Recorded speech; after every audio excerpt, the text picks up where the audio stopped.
Taib. Bismillahirrahmanirrahim. Assalamualaikum warahmatullahi wabarakatuh. Alhamdulillahi rabbil alamin. Wabihi nasta'in ala umurid dunya wad din. Wassalatu wassalamu ala asrafil anbiya'i wal mursalin. Nabiyyina Muhammadin wa ala alihi wa sahbihi ajma'in. Amma ba'd. Alhamdulillah di kesempatan pagi hari ini, hari Ahad tanggal 15 Februari 2026 atau bertepatan dengan tanggal 27 Sya'ban 1447 Hijriah, kita dipertemukan di dalam majelis yang berbarakah insya Allah, yakni Ramatama bersama Ustadz Pembina Basis, yakni Ustadz Yohat Nasriga Hafidhullah Ta'ala, dalam sesi pembelajaran tentang kaidah ilmu syaraf, pengantar ilmu syaraf, dan nantinya akan disampaikan langsung oleh beliau. Alhamdulillah di pagi hari ini sudah disusun beberapa mata acara, yakni pembukaan, kemudian akan ada sesi materi berkaitan tentang ilmu syaraf yang akan disampaikan oleh guru kita Al-Ustaz Yohan Nasriga Hafidhullah Ta'ala, dan kemudian insya Allah nanti akan ada sesi tanya jawab, dan kami sampaikan bagi rekan-rekan yang barangkali pada sesi materi beberapa pekan yang lalu ada kesulitan atau mungkin ada pertanyaan-pertanyaan berkaitan materi yang mungkin belum dipahami, bisa ditanyakan pada sesi tanya jawab nantinya.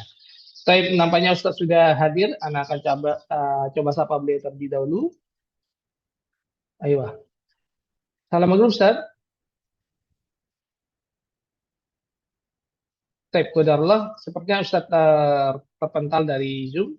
Kita tunggu sebentar. Dan kami ingatkan kembali bagi teman-teman semuanya untuk mari kita sama-sama meluruskan niat ikhlas mengharap wajah Allah agar nantinya kita diberikan kemudahan untuk mengambil faedah ilmu yang akan disampaikan oleh guru kita. Baik, alhamdulillah Ustadz sudah kembali bergabung. Ana akan coba sapa beliau terlebih dahulu. Assalamualaikum Ustadz.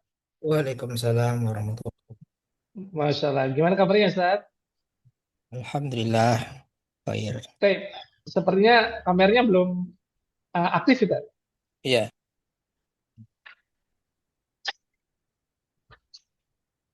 Oke, alhamdulillah. Nah, bagi rekan-rekan yang barangkali ada udzur, mungkin nanti bisa disampaikan kepada teman-temannya atau mungkin saudara-saudara yang qadarullah belum bisa bergabung di Zoom, bisa menyimak di akun fanpage Basis. Sementara kami berikan kesempatan sepenuhnya kepada guru kita, Al-Ustaz Yohat Nasriga, Hafidhullah Ta'ala, untuk menyampaikan materinya. Tafadhal Ustaz. baik. Syukran jazakallah khairan. Bismillahirrahmanirrahim. Assalamualaikum warahmatullahi wabarakatuh. Alhamdulillahi rabbil alamin. Wassalatu wassalamu ala ashrafil anbiya'i wal mursalin wa ala alihi wa sahbihi ajma'in amma ba'du. Alhamdulillah, kita bersyukur kepada Allah Subhanahu wa taala atas segala nikmatnya sehingga kita dapat berkumpul mempelajari salah satu cabang ilmu dari ilmu bahasa Arab yang sangat penting, yaitu ilmu sorof. Ya, ilmu sorof ini merupakan kunci untuk memahami ya puluhan hingga ratusan kata dari satu akar kata. Nah, kosakata bahasa Arab itu sangat kaya. Bahkan dikatakan ada 12 juta kata di dalam bahasa Arab. Sementara bahasa Inggris itu tidak sampai sepersepuluhnya.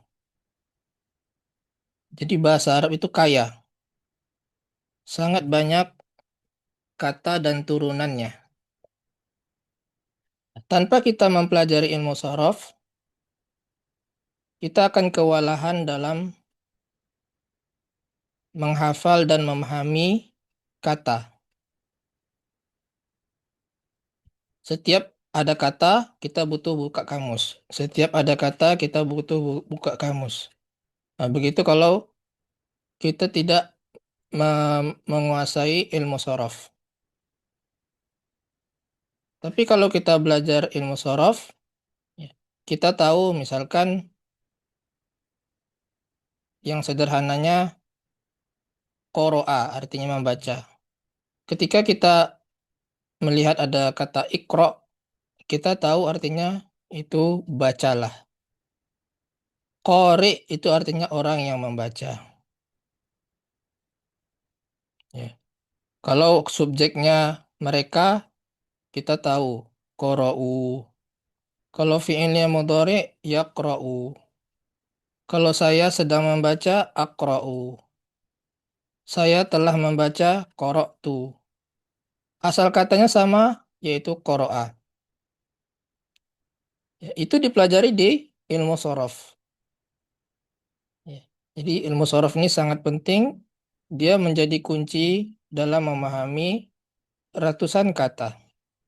Karena satu kata itu bisa berubah bentuk atau bisa diturunkan menjadi puluhan hingga ratusan kata. Ini yang akan kita pelajari ini sebagai pengantar ya, pengantar ilmu sorof.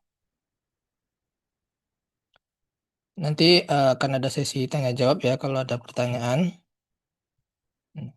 Ada dua ilmu yang sangat penting dipelajari bagi penuntut ilmu ya. Penuntut ilmu bahasa Arab, yaitu sorof dan nahu. Ini mungkin sering kita dengar, sorof dan nahu. Apa bedanya? Sorof itu mempelajari kata ya. Ilmu membentuk kata. Ya, dengan ilmu ini kita tahu perubahan kata.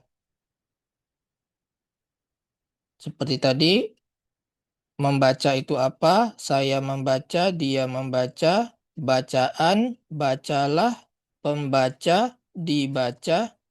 Ya, itu perubahan-perubahan kata. Nah, sementara nahu itu adalah ilmu menyusun kata dalam kalimat. Jadi kalau ada kata di dalam kalimat itu seperti apa? Misalkan kalimat saya membaca buku itu kalimat. Kalau membaca saja itu kata. Ya. Kalau saya membaca kalimat, saya membaca buku itu kalimat. Jadi yang dipelajari di ilmu nahwu itu adalah kalimat dan lebih fokus ke harokat akhir ya. Apakah harokat akhirnya dhammah, fathah, kasroh, sukun, kemudian nanti ada tanda-tanda lainnya.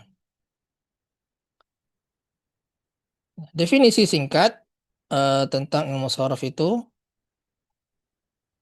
ilmu yang mempelajari bentuk-bentuk perubahan kata dalam bahasa Arab, terutama kata kerja dan kata benda. Kalau kata huruf ya, huruf itu kata depan itu tidak mengalami perubahan. Seperti fi, fi itu artinya di, ila artinya ke, min artinya dari. Nah, itu tidak mengalami perubahan. Tetap bentuknya seperti itu. Tidak ada perubahan harokat akhir. Tapi kalau kata kerja dan kata benda itu harokat akhirnya atau tengahnya juga bisa berubah. Ya, seperti tadi koro'a jadi ikro itu kan perubahan ya. Itu kata kerja. Ya. Kata benda ya kori orang yang membaca. Orang yang membaca itu kan kata benda orangnya. Jadi ada perubahan kata yang dipelajari itu kebanyakannya nanti kata kerja ya. Jadi nanti akan dipelajari bagaimana perubahan-perubahan pada kata kerja. Nanti kata kerja menjadi kata benda. Nah, fokusnya itu mengenali akar kata. Nah, biasanya kita gunakan akar kata ini yaitu fi'il madi. Fi'il madi itu sebagai akar kata yang nanti dari satu akar kata tersebut menjadi berbagai kata. Kemudian kita juga memahami pola kata.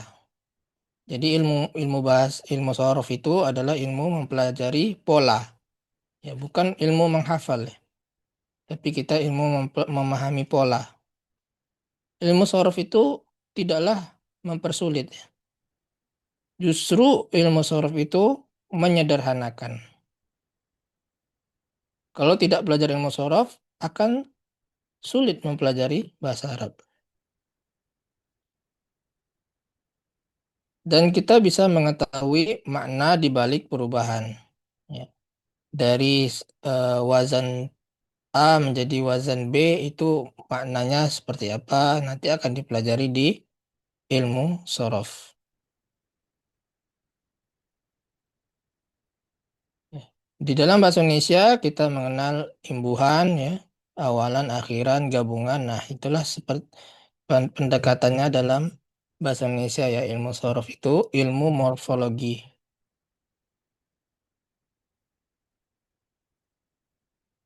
Ya. Dalam bahasa Arab, satu akar kata itu bisa melahirkan puluhan bentuk baru, ya bahkan ratusan, ya. Ada beberapa kata yang bisa menjadi ratusan. Semuanya dengan makna yang saling berkaitan. Ya, maksudnya di sini ada kata nulis, ya. Menulis, ditulis, penulis, tertulis, semuanya ada kaitannya, saling berkaitan, ya. Nah, apa manfaat belajar ilmu sorof? Yang pertama, kita bisa menebak kata baru tanpa kamus. Korok tuh tadi, misalkan saya membaca, saya telah membaca. Kalau qoroat, dia telah membaca. Ya. Kita tidak harus buka kamus lagi, ya. Misalkan eh qori itu wazannya fa'il, berarti orang yang membaca. Tidak perlu kita melihat kamus, setiap ada kata, ya, ada perubahan kata, kita sudah memahami maknanya. Tentunya yang kedua memudahkan menghafal dan memahami kosakata. Ya. Jadi mudah kita hafal. Nasoro menolong. Ya. Satu kata ini langsung kita dapat kata yang lainnya mansurun karena dia polanya maf'ulun. Nah, nanti akan dipelajari pola maf'ulun itu artinya apa? Nah, artinya itu orang yang dikenakan objek pekerjaan.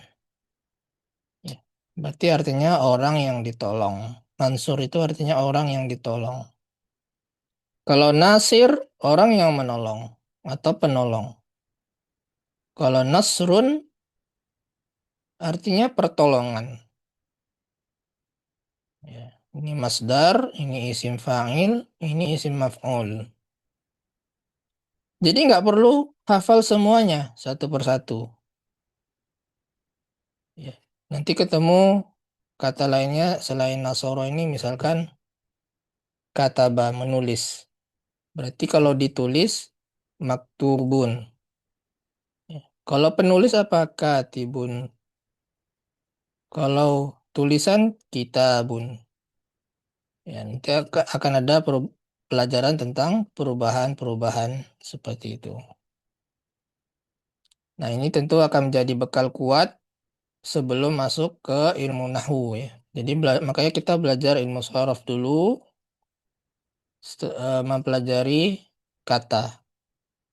Setelah mempelajari kata, kemudian kita mempelajari kalimat, yaitu ilmu nahwu serta i'rab, ya, untuk praktek membaca kitab Arab gundul.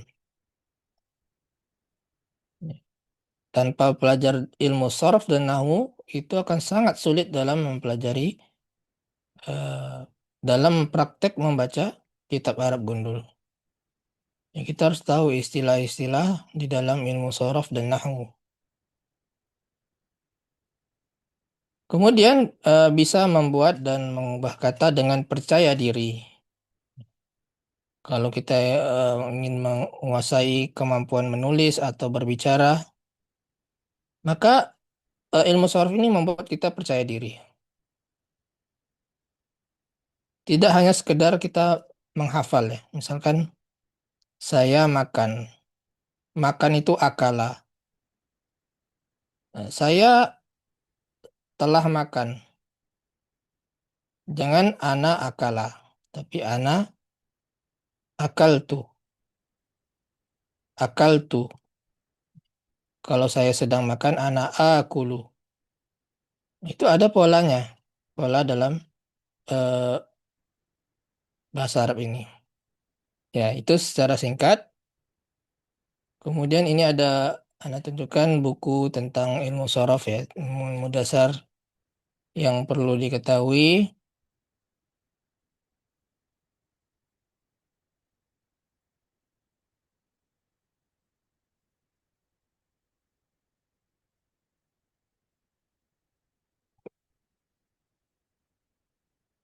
Bentar.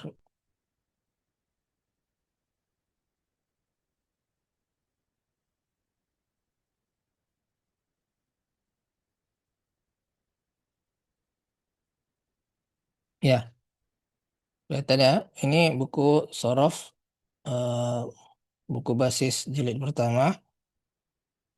Ya, ini adalah pelajaran dasar ya tentang istilah istilah sorof yang perlu diketahui, ya, definisinya serta contoh-contohnya. Hal yang pertama yang perlu diketahui itu adalah wazan. Wazan itu pola, pola atau timbangan. Biasanya kita gunakan fa, ain, dan lam. Yaitu berdasarkan kesepakatan ahli bahasa menggunakan fa, ain, dan lam. Ini pola ya. Nah, pola ini bisa beda-beda harokatnya ya, atau ada tambahan huruf lainnya. Contohnya misalkan ini yang berbeda harokat, fa'ala itu ada eh, ini wazan ya, ini wazan, wazannya fa'ala misalkan. Berarti mauzunnya bisa kataba, qoro'a, darosa, yang harokatnya fathah semua, itu wazannya fa'ala berarti. Ya. Kalau fa'ila, ya contohnya syariba, fariha, dan yang lainnya. Itu wazannya fa'ila. Karena tengahnya kasroh. Ya, awal fathah, kasroh, fathah. Nah, kalau fa'ula, ini contohnya nih, karuma. Ya. Jadi sama harokatnya. Bisa dikatakan ini cetakannya lah ya. Dirubah menjadi fa, ain, dan lam. Nah, ini pola dasar ini ya. Nanti ada pola-pola lainnya yang ini 3 huruf ya, yang sederhana. Ada yang terdiri dari 4 huruf. Misalkan fa'ala ditasdidkan ainnya atau af'ala. Bisa juga fa'ala. Ada beberapa wazan tertentu dalam bahasa Arab ya. Dan itu akan eh, merubah sedikit maknanya ya. Ada makna-makna dari perubahan wazan tersebut. Ya misalkan ini du'ufa berarti wazannya fa'ula, ini fa'ala, ini fa'ila, ini fa'ala, ini fa'ila, ini fa'ula, ya, seperti itu. Itu penting untuk kita pahami tentang wazan ya. Karena nanti eh, akan mudah nantinya akan apa mempelajari tasrif fi'il. Nah, fungsinya nanti untuk mempelajari tasrif fi'il itu kalau tidak paham dengan wazan nanti akan bingung ya. Tapi sebelum itu ya ada hal yang perlu diketahui juga tentang kata. Ya. Kata itu dalam bahasa Arab terdiri dari 3, isim, fi'il, dan huruf. Tidak ada yang lainnya. Nah, semua kata itu tergolong dalam salah satu dari tiga kata ini. Ya, isim, fi'il. Pendekatannya isim itu kata benda, fi'il itu kata kerja, ya, huruf itu bisa kata depan. Itu pendekatannya. Nah, kalau terjemahannya atau definisinya, isim itu adalah kata yang menunjukkan makna orang, ya, hewan, tumbuh-tumbuhan, benda mati, tempat, waktu, atau kata benda abstrak. Ya, seperti istiqlal ini kata benda abstrak. Dia tidak ada wujudnya, tidak ada fisiknya ya. Kemerdekaan. Ya, dia tidak ada fisiknya. Pendidikan itu juga kata benda abstrak. Nah, itu istilahnya nanti masdar ya. Masdar. Ini contoh-contohnya dan ada ciri-ciri dari isim ya seperti berakhiran kasroh atau yang lebih tepatnya ya eh, beri'rab jar, tapi kan belum belajar jar ya. Berakhiran kasroh, kasrohnya kasroh asli. Kemudian berakhiran tanwin diawali dengan alif lam, ini alif lam, kemudian didahului oleh huruf jar ya seperti ila, min dan yang lainnya. Nah, kalau fi'il itu kata kerja. Kata kerja yang berkaitan dengan waktu. Waktu lampau, waktu sekarang, waktu akan datang itu adalah fi'il. Misalkan dia telah menulis. Berarti dia ada makna yang berkaitan dengan waktu lampau. Kalau kata benda tadi tidak ada ya kaitannya dengan waktu. Misalkan tadi kata benda apa, qamarun, misalkan bulan.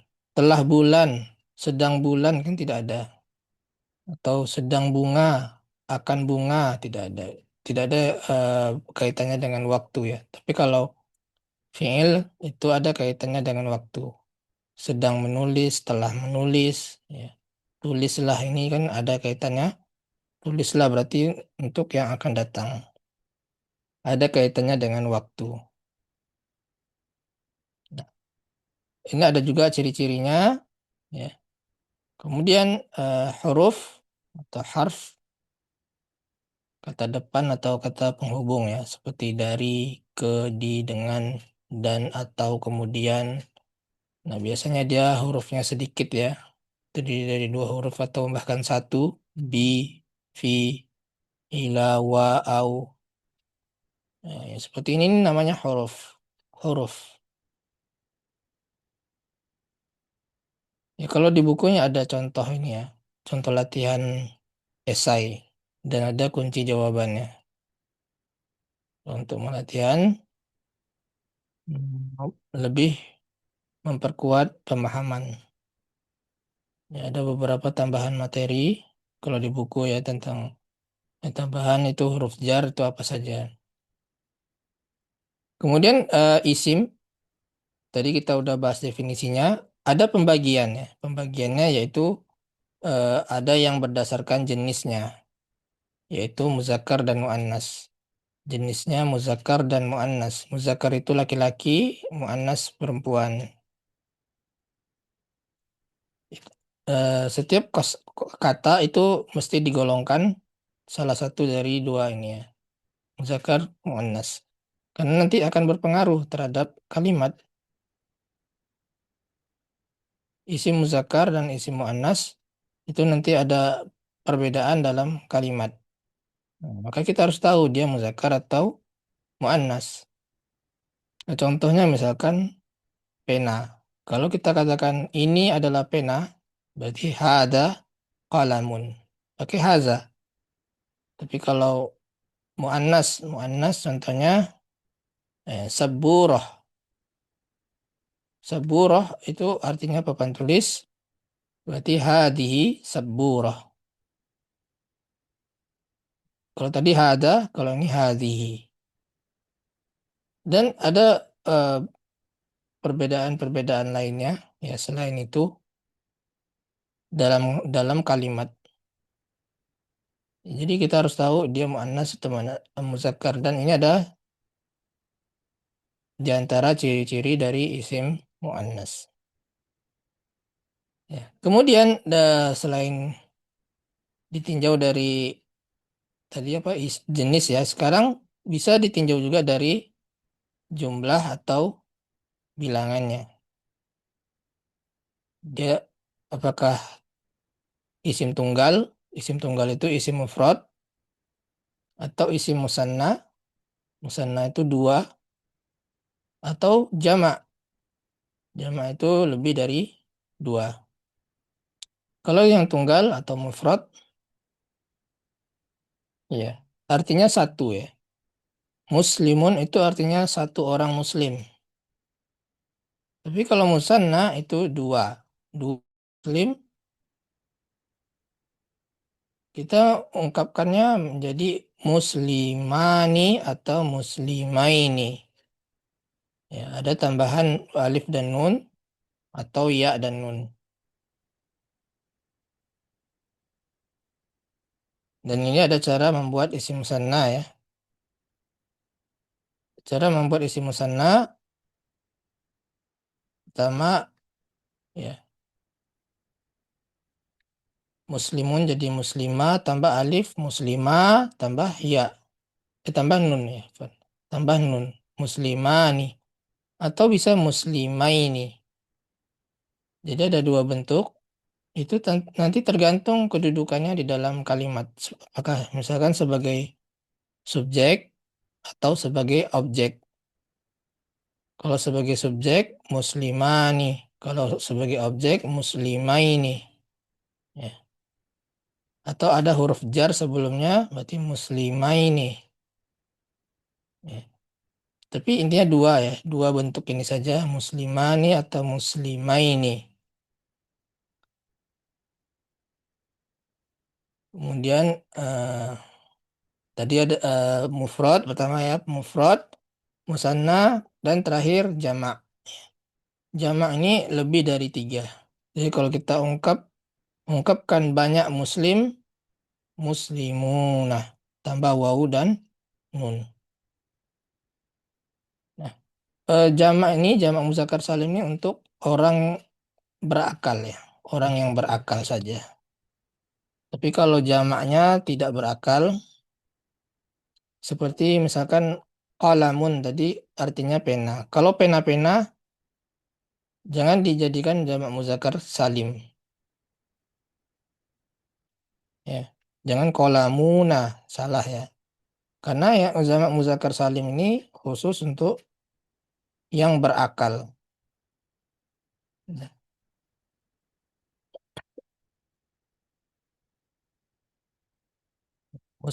ada dua bentuk muslimuna atau muslimina. Ini juga sama dengan yang isi musanna, tergantung nanti kedudukannya di dalam kalimat. Apakah kita gunakan muslimuna atau muslimina. Nanti ini dipelajari di ilmu nahwu ya. Kemudian terakhir, Van. Sebelumnya, sebelum jamak taksir, jamak muannas salim itu sama dengan muzakkar salim, tapi ini muannas. Ya. Nah, cara membentuknya tinggal ditambahkan tak maftuhah. Tak yang terbuka ini sebelumnya alif. Nah, bentuknya hanya dua yaitu muslimatun dan muslimatin. Harokatnya saja yang beda. Tun dengan tin. Tidak ada muslimatan, tidak ada. Hanya dua ini saja. Ya. Jadi cara membentuknya tinggal ditambahkan alif dan tak.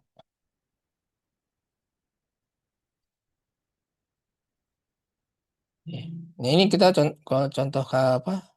Soal misalkan mansuroh. Berarti mansurot. Panjangkan tambah alif dan tak. Tak marbutnya dihilangkan dulu mansurotun. Mansurotin. Ya. Mu'minatun. Mu'minatin. Ada dua ya bentuknya. Solihatun. Solihatin.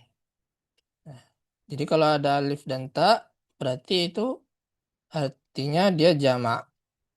Wanita-wanita yang soleh. Wanitanya banyak, lebih dari dua. Wanita-wanita yang beriman, mukminat. Seperti itu. Nah, terakhir ini ada jamak taksir. Jamak taksir ini jamak yang memiliki banyak pola dan tidak tidak teratur, artinya tidak ada ketentuannya ya. Misalkan mufradnya rojulun jadi rijalun. Tapi kalau jabalun juga jibalun ya. Padahal ini tengahnya fathah ya, jaba bukan jabulun. Nah, bentuk-bentuknya ini memang tertentu tapi tidak ada kaidah pembentukan dari mufradnya ya. Tidak ada ketentuannya. Jadi ini harus dihafal. Apa jamak rojulun? Rijalun. Kalau alimun bukan ilamun bukan ya, tapi ulama ya. Kitabun jamaknya bukan. Nah, ini bahkan sama mirip ya polanya. Rijalun padahal ini jamak taksir. Kalau di sini mufrad. Justru jamak taksirnya kutubun. Tapi yang penting kita tahu ya eh, polanya atau hmm, cara cara mengetahui jamak taksir. Ya, caranya yaitu banyak-banyak melihat kamus. Seringlah melihat kamus atau sering mendengar. Ya.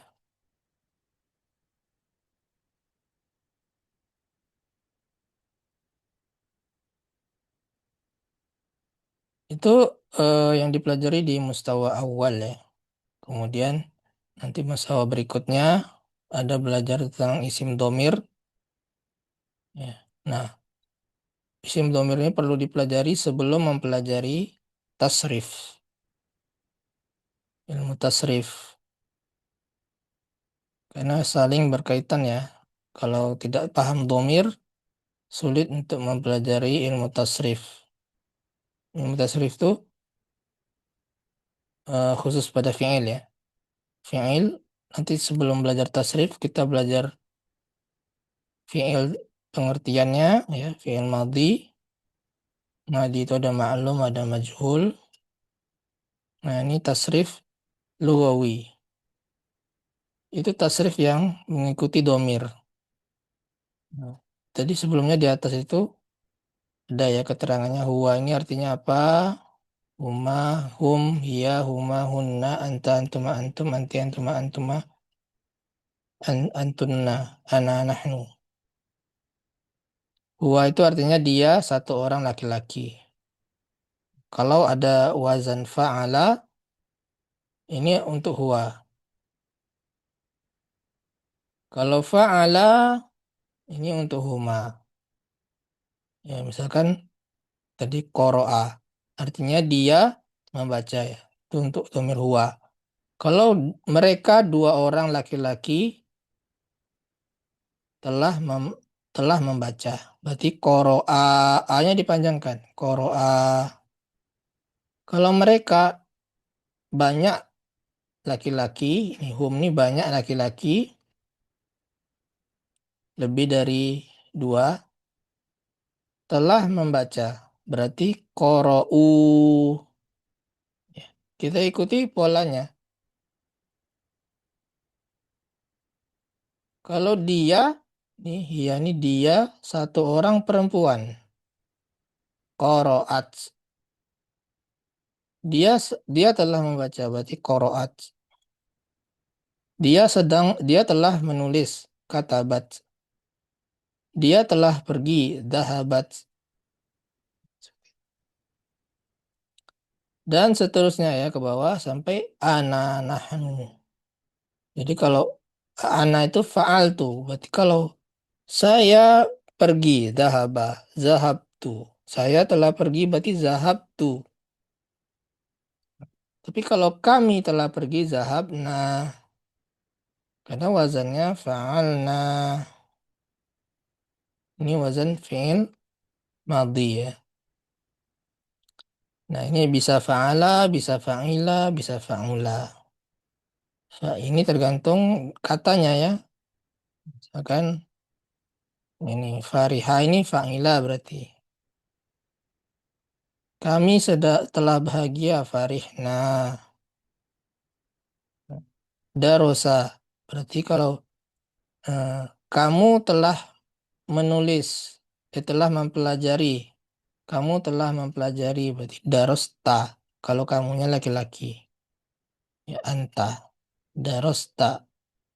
Anta darosta. Ya. Anti darosti. Kamu telah mempelajari. Ya, berarti kalau kamunya perempuan darosti. Kalau bahasa Indonesia kan sama saja ya. Dia telah pergi. Dia yang laki-laki atau perempuan sama saja. Perginya tetap pergi saja. Mabni ya. Tidak berubah jadi pergit atau misalkan pergia dan yang lainnya tidak. Tetap pergi. Nah, tapi kalau bahasa Arab pergi, kamu pergi, laki-laki itu zahabta. Kamu pergi. Kalau perempuan zahabti. Jadi singkat bahasa Arab itu membedakan antara dua pelaku. Cuman membedakan AI saja. Zahabta, zahabti. Kalau bahasa Indonesia untuk membedakannya harus dijelaskan. Dia perempuan pergi. Dia laki-laki pergi. Ya, untuk menjelaskannya. Tapi kalau bahasa Arab tinggal harokatnya saja. Ya. Nanti ada fiil mudhari ya. Kalau mudhari ini hmm, kata kerja yang menunjukkan masa saat ini atau masa yang akan datang. Saya sedang pergi, ini dia. Af'alu berarti azhabu. Ya tinggal ngikuti ini saja ya. Yaf'alu, yaf'alani, yaf'aluna. Taf'alu, taf'alani, yaf'alna. Taf'alu, taf'alani, taf'aluna, taf'alina, taf'alani, taf'alna. Af'alu, naf'alu. Ya. Kalau dihafal bagus, tapi yang paling penting itu adalah paham maknanya. Ya. Penggunaan untuk domir anta apa, untuk antum apa, ya. Jangan terbalik. Anti apa, ana apa, nahnu apa. Nah, itu yang paling penting ya. Paham dengan penerapannya. Ada juga fi'il amr, ya, kata kerja perintah. Ya, ini ada cara pembentukannya. Ya, contohnya fataha, yaftahu, iftah. Iftah itu artinya bukalah. Ijlis artinya duduklah. Uktub artinya tulislah. Iqra bacalah. Izhab pergilah. Itu ada cara membentuk dari fi'il madi dan mudhari'nya. Ya mungkin itu saja ya pertemuan kita yang singkat ini. Mudah-mudahan bisa sebagai gambaran bagi antum yang ingin mendalami ilmu sorof atau murojaah ya yang pernah belajar ilmu sorof. Mudah-mudahan pelajaran kita hari ini membawa manfaat bagi kita semua. Selanjutnya mungkin kalau ada pertanyaan tentang pelajaran ini, tafadhol. Baik, Alhamdulillah materi telah disampaikan oleh Ustadz berkaitan tentang pengantar ilmu syaraf dan kami persilakan bagi teman-teman semuanya yang barangkali ada yang ingin ditanyakan bisa resen, silakan atau untuk akhwat bisa dituliskan di kolom komentar.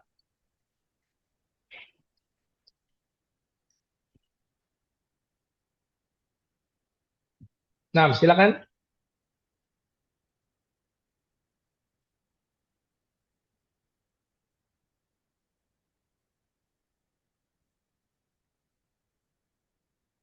Nah, Ustadz, ada pertanyaan dari Sofi Ummu.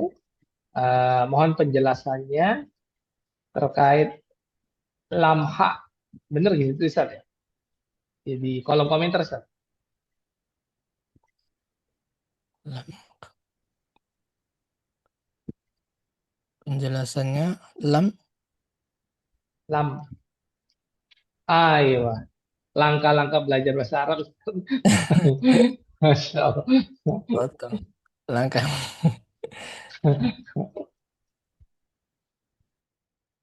Nah, Ustadz, Baik. silakan, Ustadz. Ya, mengenai langkah-langkah belajar bahasa Arab, apakah harus percakapan dulu atau nahwu sorof dulu? Ya mungkin ini masing-masing orang beda ya. Tapi yang anak amati, yang sukses itu yang belajar ilmu sorof dan nahwu dulu. Ya. Karena kalau sudah kuat itu nahwu dan sorofnya, insya Allah kalau percakapan itu bisa mengikuti. Tapi kalau percakapan dulu, ya ke, tidak paham kaidah, kita tidak bisa mengembangkan diri. Gitu. Karena untuk berbicara itu ada kaidahnya juga. Itu untuk belajar eh, percakapan fusha ya, percakapan kalimat baku atau resmi ya. Eh,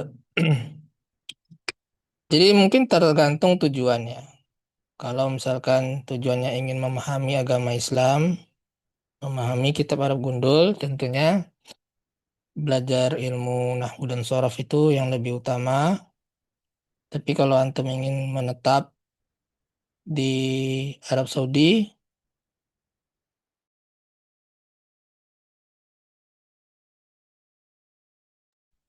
Suaranya hilang, Ustadz. tes. Nah, Ayo, nah, Ustadz. Sudah, Ustadz. ya ya. Jadi kalau di misalkan antum umroh ya, umroh belajar percakapan itu percakapannya berbeda di sana ya. Bahasanya berbeda dibanding dengan pelajaran bahasa Arab yang biasa kita pelajari di Indonesia. Bahasa fusha, bahasa baku. Nah, kalau menurut ilmu sorof dan nahwu terlebih dahulu, ya kalau kita sudah paham kaidah-kaidah dari bahasa Arab ini, insya Allah bisa kita mengembangkan ke percakapan.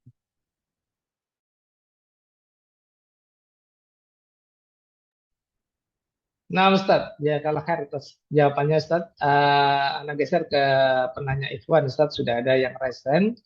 Silakan Pak Suryadi.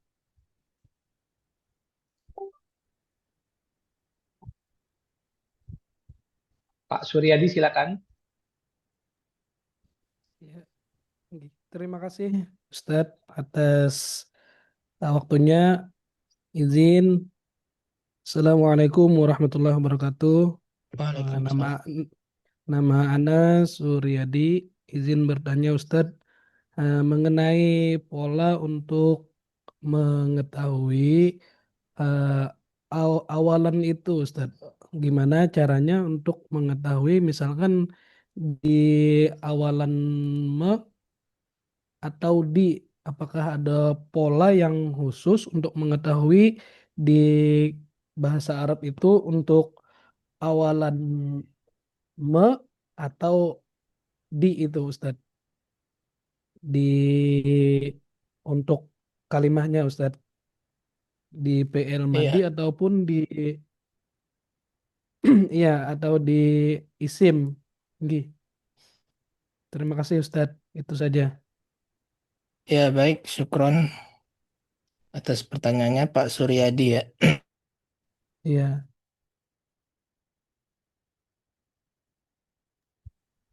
Suaranya hilang, Ustaz.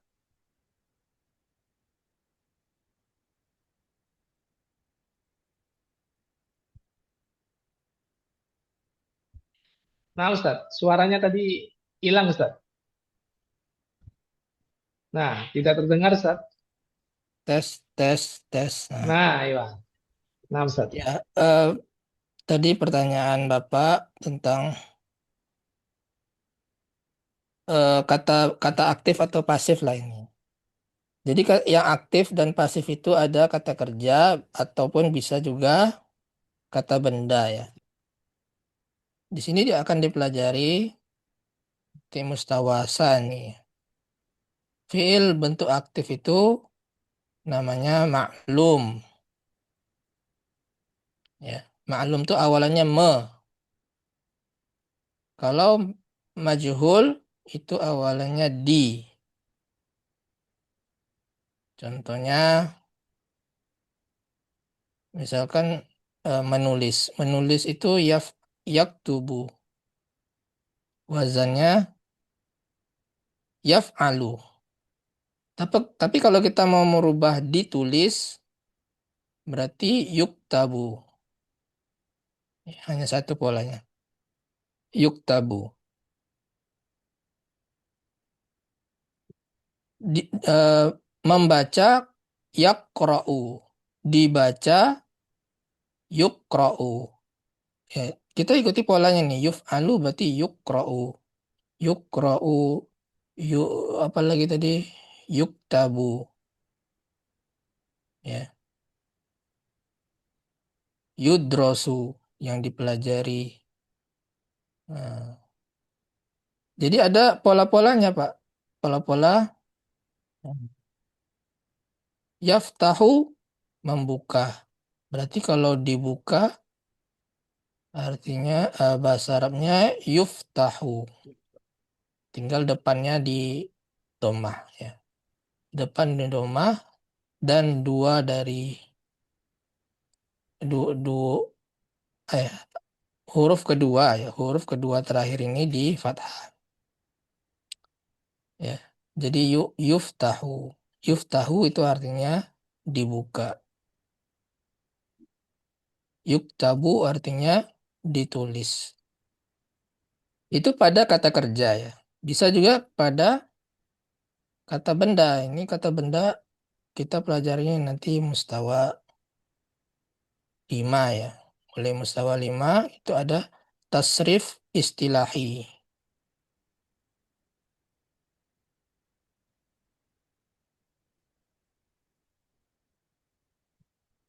Tasrif istilahi itu tasrif yang ke samping ya. Kalau lugawi tadi ke bawah, kalau ini ke samping. Ke sampingnya ini mengikuti istilah-istilah, makanya dinamakan tasrif istilahi. Istilah firmadi, istilah mudhari, istilah masdar, istilah isim fa'il. Nah, jadi ini namanya istilah istilahi, tasrif istilahi yang ke sampingnya. Nah, ini ada isim fa'il, ada isim maf'ul. Isim fa'il ini adalah orang pelaku ya. Misalkan tadi menulis. Orang yang menulis berarti katibun. Wazannya itu fa'ilun, fa'ilun. Kalau maf'ul itu artinya orang benda yang ditulis. Benda yang ditulis berarti maktubun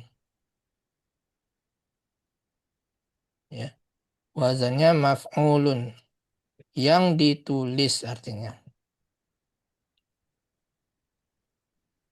Jadi ada pola-polanya ya Pak ya untuk me atau di itu. Itu dipelajari di ilmu sorof. Tapi kalau ilmu nahu itu fokus pada kedudukan kata di dalam kalimat. Ya, ini kita butuh kesabaran ya Pak. Memang Ana rasakan kalau antum baru mulai belajar. Ya, semua orang pasti pernah mengalami ya, baru mulai belajar itu pasti susah untuk memahaminya ya untuk pertama. Tapi kalau sudah eh, dapat gambaran umum ya, dapat gambaran umum, semuanya kita paham itu seperti apa pola-polanya gitu. Itu akan mudah nantinya. Bahkan kita akan asik dalam belajar ya. Ya, makanya belajar itu perlu kesabaran. Jangan karena kita tidak paham, bingung, kemudian menyerah. Itu salah. Kalau nggak mau bingung ya memang betul itu. Nggak usah belajar, jadi nggak bingung kita.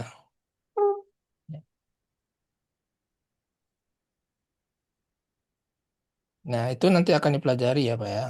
Tentang eh, pembentukan-pembentukan kata me dan di itu. Ya, itu. Ada lagi pertanyaan? Nah, sudah ada beberapa pertanyaan di kolom komentar, Ustaz. Anda izin bacakan dari Heni Sasongkowati, Ustaz. Untuk mengetahui perubahan kata, apakah harus lihat kamus atau bagaimana, Ustaz? Untuk mempelajari perubahan kata. Tidak ada di kamus ada ya. Tapi tidak paham kita kalau kita baca di kamus. Kita harus belajar ilmu sorof untuk mengetahui perubahan kata. Eh, Misalkan gini ya, ada beberapa perubahan yang kita mesti lihat kamus. Misalkan bentuk mudoriknya apa, bentuk masdarnya apa, itu kita mesti lihat kamus. Ya beberapa hal seperti itu kita mesti lihat kamus. Seperti tadi yang kita pernah bahas, cara mengetahui isim jamak taksir. Jamak taksir misalkan rumah, baitun. Jamak taksirnya apa? Kita harus lihat pada kamus. Tapi ada juga yang tidak perlu kita lihat kamus. Ya, seperti bentuk fi'il amr. Kalau kita tahu mudhari'nya apa, kita tahu amarnya seperti apa. Ya, ada hal-hal yang perlu kita lihat kamus, ada yang tidak.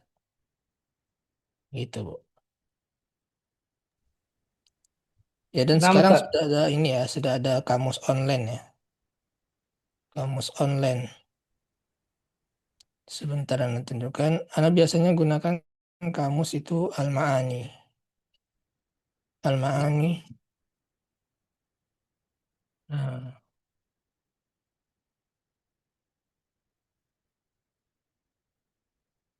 bisa Indonesia Indonesia atau Indonesia Arab atau Arab Arab. Ini lebih lengkap ya kalau Arab Arab. Contohnya misalkan jalasa ya sederhana. Jalasa itu artinya duduk. Nah kita harus tahu nih modoriknya itu ya jelisu. Itu tahunya dari kamus. Tidak bisa kita karang-karang ini ya. Kita maunya ya jelasu, tidak bisa. Atau ya jelusu. Ini mesti lihat kamus ya. Bentuk dari bentuk mudorik dari sulasi mujarrad. Tapi kalau yang sulasi mazid itu tidak perlu kita lihat kamus. Nah, kemudian juga ini masdarnya ya. Julusan. Taunya dari mana julusan? Bukan jalsan atau jilasan misalkan. Ini harus dari kamus. Julusan. Ya, jadi ini fi'il madinya, ini fi'il mudhari'nya, masdar. Nah, kalau ini kita tidak perlu ya lihat kamus. Jalis. Isim maf'ulnya juga. Ya, contohnya seperti itu. Ya, tafadhal kalau ada pertanyaan lain. Nah, Ustaz. Ana geser ke pertanyaan berikutnya dari Asteria Indra Dewi, Ustaz. Setelah mempelajari kaidah sorof dan nahu, sebaiknya dilanjutkan dengan kitab ABY atau DL, Ustaz. Dan yang Ana perhatikan di Indonesia itu tempat-tempat kursus yang dipelajari kitab DL, Ustaz. Sementara yang Ana lihat di Saudi dan beberapa negara di Eropa, kebanyakan kursus menggunakan kitab ABY, Ustaz. Nah, ini mana uh, yang terbaik menurut Antum, Ustaz?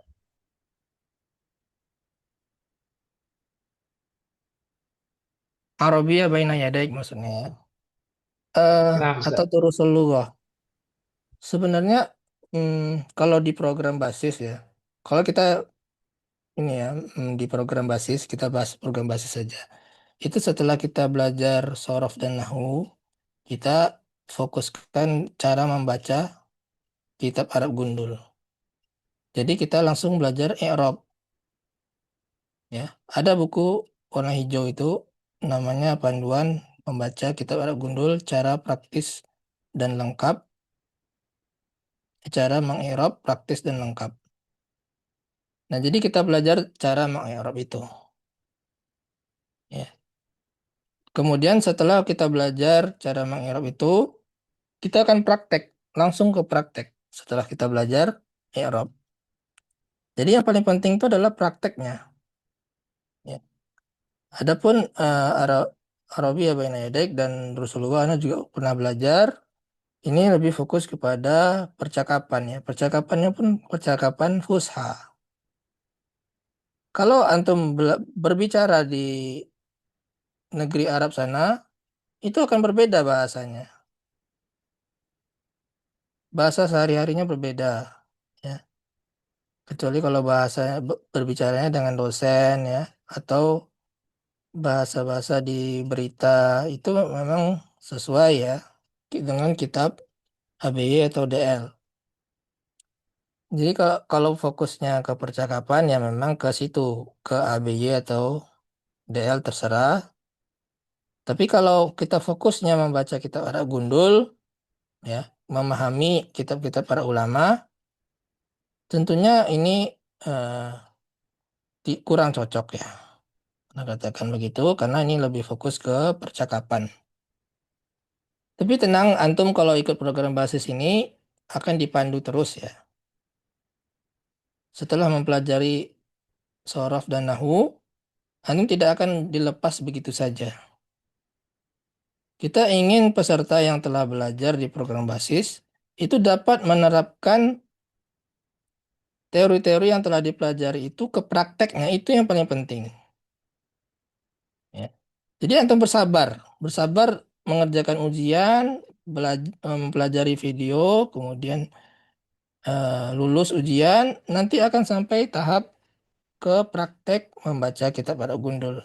Dan itu sifatnya nanti interaktif ya. Bisa bertanya dan menjawab, langsung tanya jawab ya dengan Nana. Dan itu kita adakan tiap pekan. Ya. Jadi kita fasilitasi. Kita fasilitasi dari awal antum belajar sorof dan nahu, kemudian sampai bisa praktek. Dan ini bukan sekedar teori saja, tapi sudah banyak buktinya. Ya, kita sudah meluluskan banyak alumni ya yang awalnya tidak bisa sama sekali belajar di program basis menjadi bisa. Jadi memahami kitab-kitab para ulama ya. Bisa kita ambil faidah dari kitab ulama.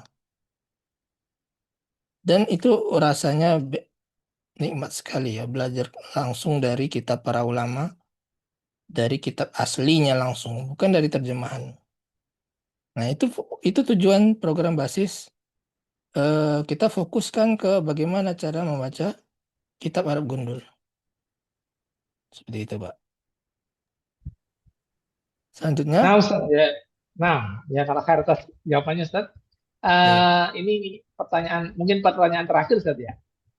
Nah, dari Ibu Endai, Ustaz, apakah wazan tasrif ini harus dihafalkan, Ustaz? Nah, itu, Ustaz.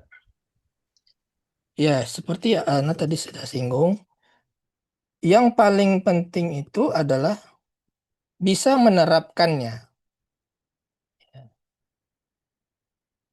Kalau perlu nggak usah dihafalkan ya. Tidak usah dihafalkan, tapi tahu penerapannya. Misalkan untuk domir huwa itu apa, domir ana apa, domir anti apa. Nah, itu yang paling penting. Adapun hafalan itu tambahan saja ya. Kalau belajar di pesantren ya mungkin diperlukan ya untuk menguatkan pemahaman ya. Memang hafalan itu menguatkan pemahaman. Tapi jangan sampai kita tidak hafal, kita menyerah. Karena memang agak sulit ya menghafal wazan itu. Jadi yang paling penting menurut hemat Ana adalah kita paham dulu penerapannya.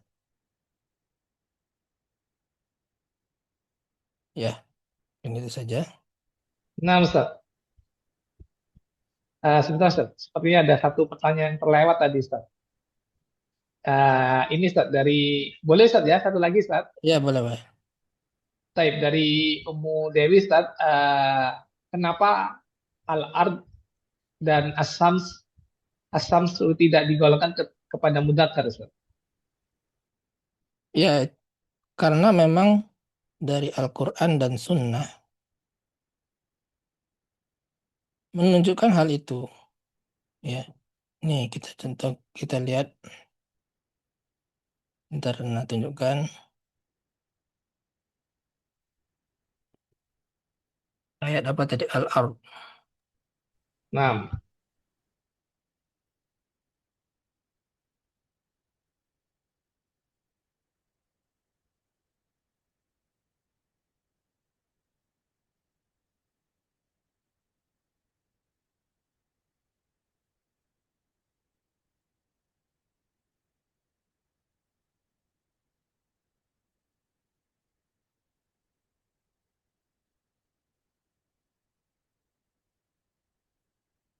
Eh,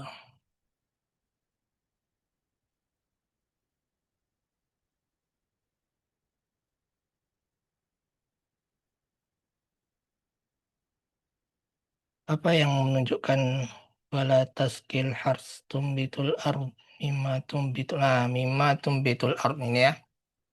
Di dalam Al-Quran surat Al-Baqarah.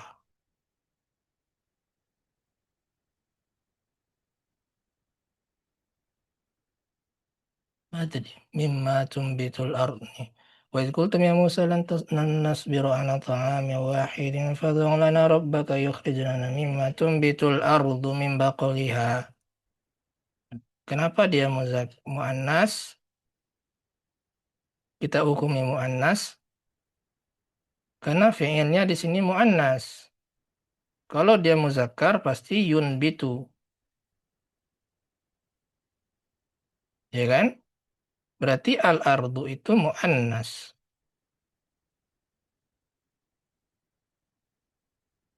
Memang dari sananya. Ya. Itu apa tadi asyams?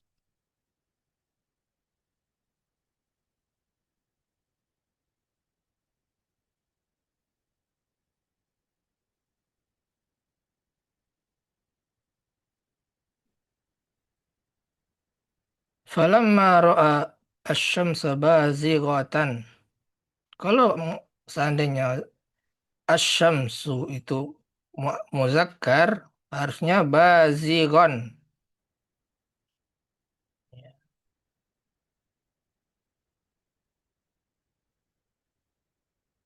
gitu ya. Qabala tulu'i syamsi wa qabala ghurubiha. Sebelum terbitnya matahari dan sebelum terbenamnya. Nya ini adalah asyams. Nah, kalau seandainya asyamsu itu muzakkar, harusnya ghurubihi. Berarti menunjukkan asyamsu itu adalah muannas, ya. Jadi mana dalilnya? Harusnya begitu. Mana dalilnya asyamsu dan al-ardu itu muannas? Ya seperti tadi. Mimma tumbitul ardu min baqliha dan seterusnya ada Kena dia menggunakan tunbitu, menunjukkan dia muannas, ya. Qabala tulu'i syamsi wa qabala ghurubiha, hanya itu menunjukkan asyamsu itu muannas. Itulah dalil bahwa asyamsu dan al-ardu itu muannas. Jangan ditanya kenapa tidak digolongkan muzakkar. Ya karena memang dari sananya seperti itu. Ada beberapa isim, ya, ada beberapa isim yang tidak ada tanda-tanda muannas, ya tidak ada tar marbutoh, ya, dan yang lainnya, tapi dia digolongkan muannas. Ya seperti ini tadi asyamsu, al-ardu, an-nafsu juga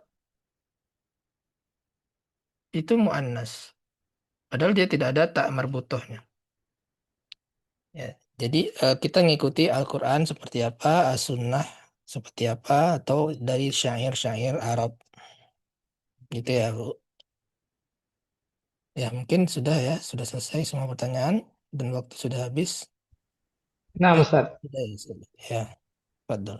Baik, jazakallah khair atas materi-materinya Ustaz dan juga nasihat-nasihat serta faedah yang disampaikan berkaitan tentang ilmu bahasa Arab dan juga nasihat-nasihat berkaitan ilmu syar'i tentunya, dan Masya Allah banyak sekali faedah ilmu yang bisa kita dapatkan dari apa yang telah dipaparkan Ustaz tadi, dan insya Allah kita akan bertemu kembali di kesempatan berikutnya biidznillah ta'ala. Dan sebelum Ana akhiri, Ana sampaikan juga informasi berkaitan pembelajaran untuk angkatan BA 261. Insya Allah masih di bulan Ramadan ini, insya Allah masih belajar ya, sampai dengan menyelesaikan materi mustawa awal, baru setelahnya kita akan libur untuk Ramadan dan Id. Insya Allah selepas Id akan dilanjutkan kembali pembelajaran di mustawa Tsani, insya Allah.